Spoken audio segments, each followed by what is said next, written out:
This is a 10-part series where we talk to the people who are involved in the development of the buildings we live, work and play in here in Aotearoa, New Zealand.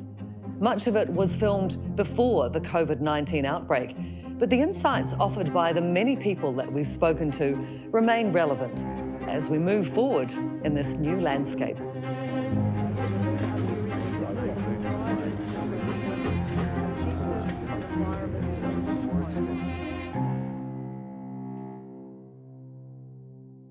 Well, the crisis word is kind of a much used term. We have a lot of people in housing stress. Since the 30s, when the social housing program began and New Zealand started building state housing, we've got to this strange situation at the moment where we're not quite sure what's happening. We stopped building state houses and we dismantled all of the government support around the state housing system in New Zealand. The first issue is house the people. House the people, relieve housing stress, improve social, cultural and health outcomes for our most vulnerable people. The whole Kiwi Build thing fell over for reasons that nobody yet understands. Because the industry is there ready to build the housing and the designers were there ready to design it. And the government just had to sign some contracts and say to somebody, here, go and build 10,000 houses. But that hasn't happened. So we've missed out on that step and I'm not sure why. No one from government has said this is why we screwed up. In this first episode, we look at factors that contribute to housing stress on those people who need lower cost housing, ranging from people sleeping rough or in overcrowded conditions to those struggling to pay high rents and people who can't imagine how they might ever own their own home. The first and most obvious factor is government involvement. In the 1960s, around a third of the new houses being built were in the lower quartile of dollar value. A lot of modest homes, and many of them built by the state, a movement that began after the Second World War and was supported by both the Labour and national governments of the time. Through the 1970s and into the 80s, there were some ups and downs in the construction of low-cost housing, but the trend was generally positive. By the 1990s, the influence of Roger Douglas and Ruth Richardson meant market rates for state houses and less of them being built. This graph shows the estimated government capital assistance to low-cost house builds from 1960 to 2012. And laid over it, the new builds in the lower quartile of affordable houses that happened. There's an obvious correlation that seems indisputable. What other factors besides money from the government could be playing a part in housing stress?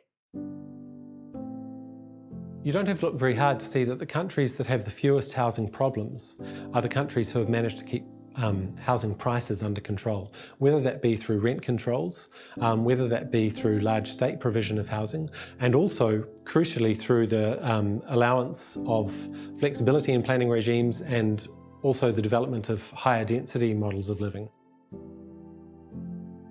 The countries that have allowed market economics to be the primary driver of the way their housing markets develop are the ones that have the greatest problems in terms of homelessness, but also in terms of inadequacy of housing provision. And what about the obvious areas of availability of land and the price of houses? When you control the supply of land through zoning, then you get inflated land prices.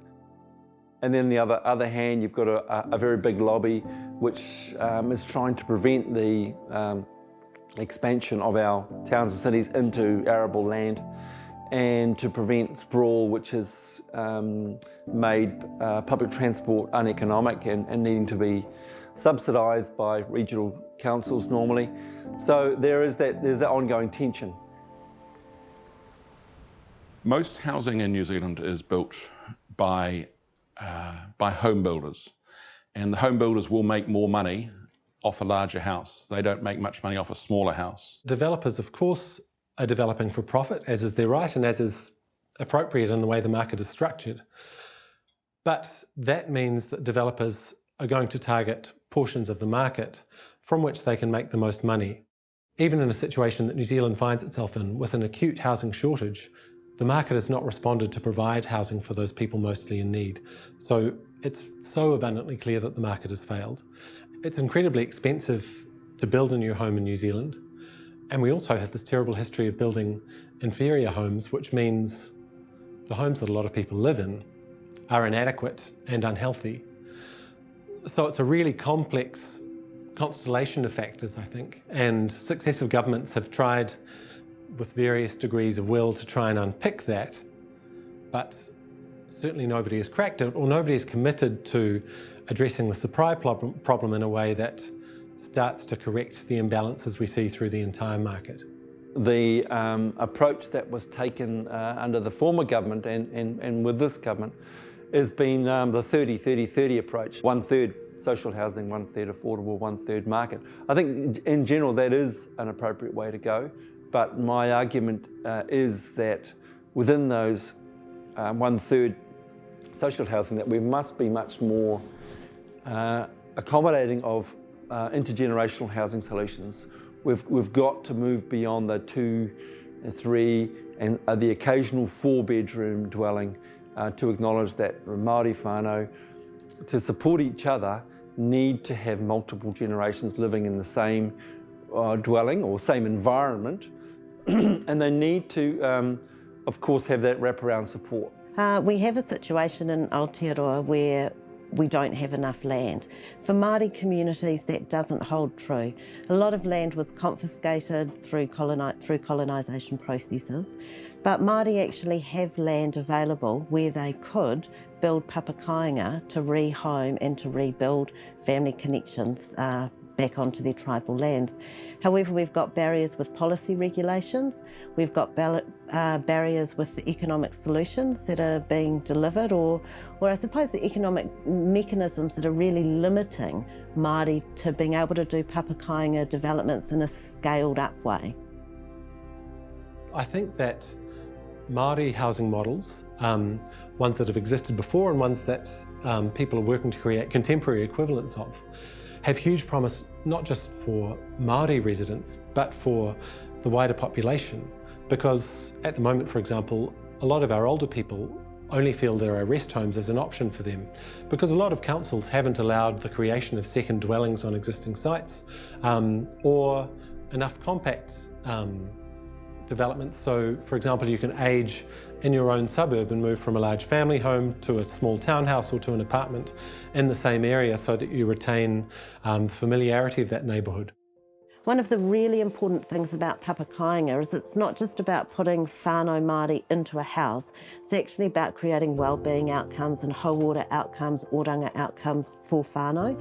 And that's why we're really supporting papakainga, because from a kaupapa Māori perspective, it isn't just about bricks and mortar, it's not just about getting people into a house, it's about how do we rebuild the fabric of Māori society and how do we rebuild and hold at the heart of it whānau and whānau wellbeing. I think one way forward is long-term rentals. There are developers now who are developing for long-term rental, and they're taking a longer horizon in terms of their investments, and of course that's come through from Europe.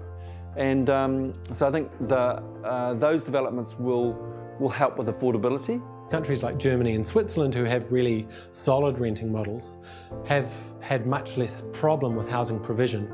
In Germany, you will quite happily have a reasonably well-to-do family who might live in the same house for 30 years and it's just completely rented. So they fundamentally don't view housing ownership the same way that we do in New Zealand. We have got completely wound up in the whole housing is your main form of investment in New Zealand, to the effect that nearly everybody, it's their only form of investment. I think the failure to introduce a capital gains tax is a problem, and that should be re-looked at. And I also think that the government has not been bold enough in terms of housing supply, and that needs to go up by an enormous factor to start alleviating the crisis. So we're seeing some encouraging tinkering, but I still feel that the overall problems, the fundamental problems, remain really urgent in this country, and I don't feel optimistic at this stage about those being dealt with at the scale at which they need to be resolved. So, apart from the provision of government capital towards social and affordable housing that would lead directly to an increase in supply, ideas canvassed have included land zoning and regulations, house size and variation, a shift in attitude towards renting versus home ownership, and of course, a brief mention of capital gains tax. Many of these are covered in more detail in other episodes of House Talk.